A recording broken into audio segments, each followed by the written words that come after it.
When he was appointed African Union's envoy in October last year, a host of Kenyans were skeptical about the significance of Raila Odinga's new assignment, with others even dismissing the development as a ploy to politically neutralize the opposition leader.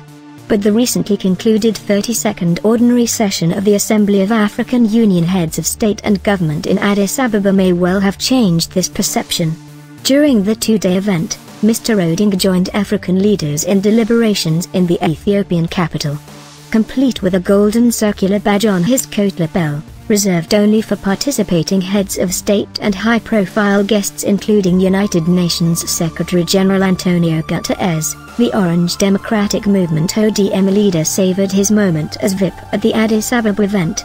From the high table, he mingled freely and shared hearty moments with continental leaders, a factor that quickly prompted teasers on social media that Kenya was represented at the Addis Ababa event by two presidents, Mr. Odinga and President Uhuru Kenyatta.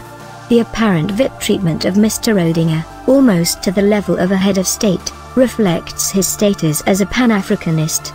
Over the years, Mr. Odinga has consolidated his clout as a nationalist, a prominent opposition leader emulated across Africa. Professor Peter Kagwanja, the chief executive of the Africa Policy Institute, explains.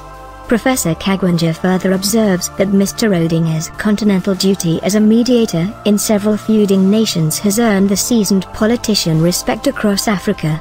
But particularly the symbolic handshake with President Kenyatta, Mr. Odinga has emerged as a statesman whose maturity and stature helped Kenya avoid polarization. Mr. Odinga's interest in conflict resolution on the continent dates back as early as the 1990s, when he was a backbencher in the August House as the Langata MP. He was seconded to Mozambique and later Burundi by U.S. pro-governance institutions to monitor the conflict and political situation in the two nations. Later, in 2011 as Prime Minister, the African Union dispatched him as a special envoy to the troubled Côte d'Ivoire to mediate the presidential poll impasse between strongman Laurent Gbagbo and Alassane Ouattara. Noting that Mr. Odinga has similarly led several electoral observer missions for O and other global entities across Africa, his spokesman Denis Onyango partly attributes his boss's growing influence to the general respect Kenya enjoys among peers on the continent. I do not think it is just about Raila. There is a Kenyan factor to this growing respect and influence, and in fact some call it Uhuru Raila factor in Africa, which has gotten stronger with time, thanks to the handshake. The country and its leadership are looked at differently at global events, with awe and a lot of respect, Mr. Onyango tells.